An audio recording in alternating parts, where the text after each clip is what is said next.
Vou agora mostrar como calcular a norma de um vetor, ou seja, o tamanho do vetor dadas as suas coordenadas, ok?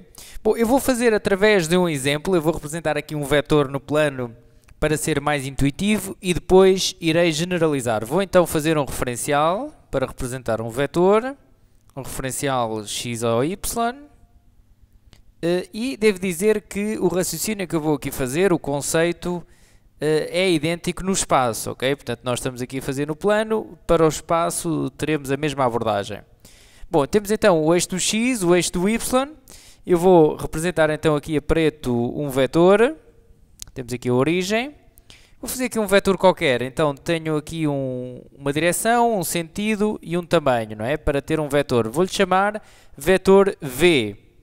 Bom, vou chamar vetor v e vou também dizer que este vetor, tal como já vimos na introdução aos vetores, pode ser representado também de outra forma. Se soubermos este ponto A e este ponto B, portanto a origem e a extremidade, poderemos representar também este vetor v por o vetor AB, ok? Já agora com letras maiúsculas, ok? Estamos a falar de pontos. Bom, e o que nós pretendemos aqui neste exercício é calcular a norma, ou seja, o tamanho deste vetor. Primeira coisa, como se representa a norma? A norma irá ser representada assim com duas barrinhas de cada lado e o vetor lá no meio. Então, eu quero representar a norma de V, poderei escrever desta maneira, ok? Norma do vetor V, que neste caso também poderia então escrever desta forma, norma do vetor AB, ok? Portanto, é colocar o vetor no meio assim de 4 barrinhas. Bom, e agora vamos ao conceito. Como é que nós poderemos calcular então a norma deste vetor? Bem, sabendo as coordenadas destes pontos, eu até nem vou colocar aqui já as coordenadas do vetor, vamos supor que não as sabíamos, vamos imaginar que temos aqui um exercício, e o que era dado no exercício seriam as coordenadas do ponto A e do ponto B, e não vamos fazer confusão, porque as coordenadas do ponto A e do ponto B são as coordenadas dos pontos e não do vetor. Vamos supor que aqui era 12, o ponto A tem coordenadas 12, 7, por exemplo, e o ponto B terá de coordenadas, por exemplo, vamos aqui representar, 16, e a ordenada será 9, por exemplo, ok? O desenho não está à escala, ok? Esta representação não está à escala. Como é que poderíamos então calcular o tamanho do vetor, o tamanho deste segmento? Bem, se olharmos atentamente para esta figura, sabendo agora as coordenadas dos pontos, nós até, por exemplo, pela forma da distância de dois pontos, lá chegaríamos, não é? Conseguimos imaginar aqui processos já conhecidos para determinar a distância que vai daqui de A até B. Forma da distância de dois pontos, por exemplo, poderíamos também imaginar aqui um triângulo retângulo e fazer a hipotenusa, porque a distância que vai de A a B será a hipotenusa, e era fácil calcular este cateto e este, e portanto também nos desenrascávamos por aí. Mas eu vou entrar um pouco mais no espírito dos vetores, porque nem sempre esta pergunta nos é apresentada com o desenho do vetor, e nem sempre conseguiremos ver assim esta estrutura, não é? Então, o que é ideal fazermos quando nos estão a pedir a norma é, antes de mais, calcular as coordenadas do vetor. Se não forem dadas no enunciado, não é? Por vezes poderão ser dadas, poderão dizer assim, considera o vetor V de coordenadas tal. Neste caso, não estão a dar as coordenadas do vetor, mas estão a dar as coordenadas dos pontos. Ora, nós já sabemos, tal como eu referi na introdução aos vetores, que se eu quero calcular as coordenadas do vetor V, sabendo o ponto de origem e o ponto de extremidade, poderei fazer muito simplesmente B menos A, ok? B menos A. E depois, reparem, o ponto B tem coordenadas 16, 9, o ponto A tem coordenadas 12, 7. Fazendo esta conta, ficamos com as coordenadas dos vetores. Reparem, 16 menos 12 dá 4, 9 menos 7 dá 2. Reparem, 4, 2, as coordenadas do meu vetor. Reparem que este 4 equivale aqui a esta distância, não é? Do 12 ao 16, e este 2 será este cateto. E reparem também que estas coordenadas, 4, 2, correspondem às coordenadas do ponto extremidade se o nosso vetor estiver na origem.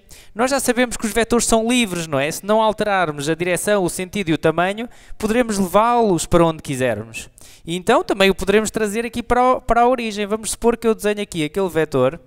Reparem, supomos que este vetor que eu estou a desenhar agora tem a mesma direção, o mesmo sentido e o mesmo tamanho que este inicial que eu aqui escrevi. Então é o mesmo, se tem a mesma direção, o mesmo sentido e o mesmo tamanho, é o mesmo, vou chamar também V, ok? E reparem que estas coordenadas que eu aqui obtive são então as coordenadas aqui 4 e ali 2, ok? Eu vou-te a dizer, o desenho não está à escala, ok? A minha representação não está à escala, senão o 4 não estaria aqui tão próximo do 12, né? Bom, temos então as coordenadas do vetor.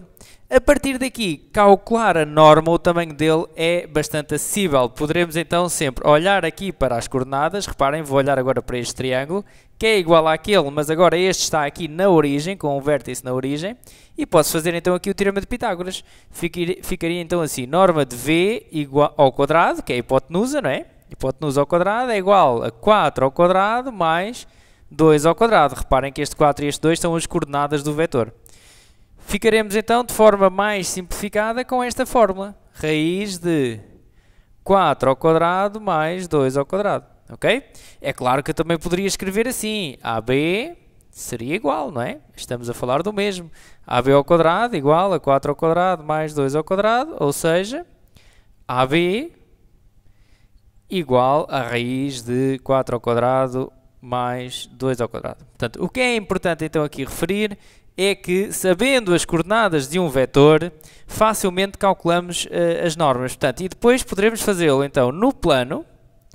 No plano é fazer tal e qual então o que eu escrevi, ou seja, se eu tiver então um vetor V de coordenadas x, y, a sua norma, a norma de V, será igual à raiz de x ao quadrado mais y ao quadrado. Se eu estou a trabalhar no espaço, estamos a falar do mesmo, ok? O raciocínio era idêntico, teríamos só que fazer 2 teoremas de Pitágoras, mas o raciocínio era idêntico. Portanto, tenho o vetor V, agora no espaço, ou seja, de coordenadas x, y, z, eu reforço a ideia de que estas coordenadas são as coordenadas do vetor, ok? Não dos pontos, do vetor.